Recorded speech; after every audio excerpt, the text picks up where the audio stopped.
अधिक मास विशेष ऑफर्स फक्त कैलास अडगावकर ज्वेलर्समध्ये.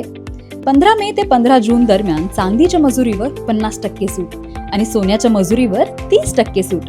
आजच भेट द्या कैलास अडगावकर ज्वेलर्स, दत्त मंदिर bus stop, Nashik road.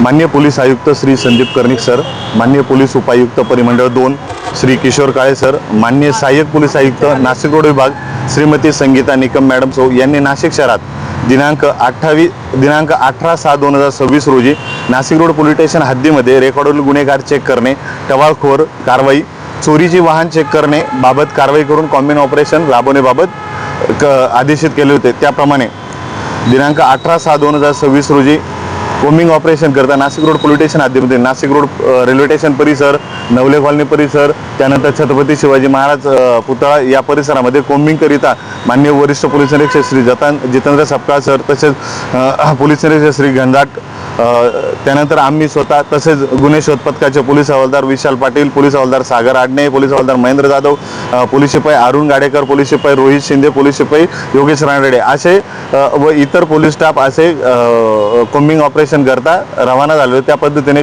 Combing operation करत असताना त्या ठिकाणी वाहन चेक करत असताना एक विना नंबर प्लेट असणारी पॅशन प्रो गाडी आपल्याला दिसून आली. त्यावेळेस पथकाने तात्काळ त्यांना थांबून त्याच्याकडे अधिक विचारपूस करता त्याचा थरकाप होऊ लागला. त्यामुळे पोलिसांचा अधिक त्यावर संशय बळकावला.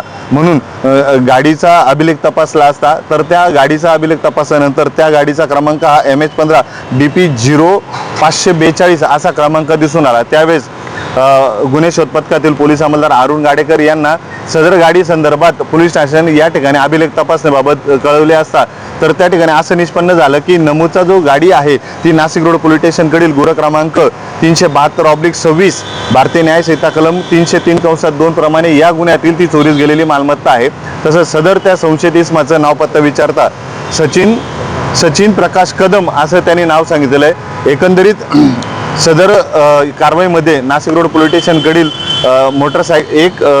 मोटरसायकल चोरीचा गुन्हा हा सदर आरोपीकडनं उघडकीस आलेला आहे. सदरची कारवाई ही माननीय पोलीस आयुक्त श्री संदीप कर्णिक सर, तसेच माननीय पोलीस उपायुक्त परिमंडळ 2 श्री किशोर काळे सर, माननीय सहाय्यक पोलीस आयुक्त नाशिक रोड विभाग श्रीमती संगीता निकम मॅडम यांच्या मार्गदर्शनाखाली पूर्ण करण्यात आलेली आहे. NCN न्यूजसाठी रोहन दानी, नाशिक.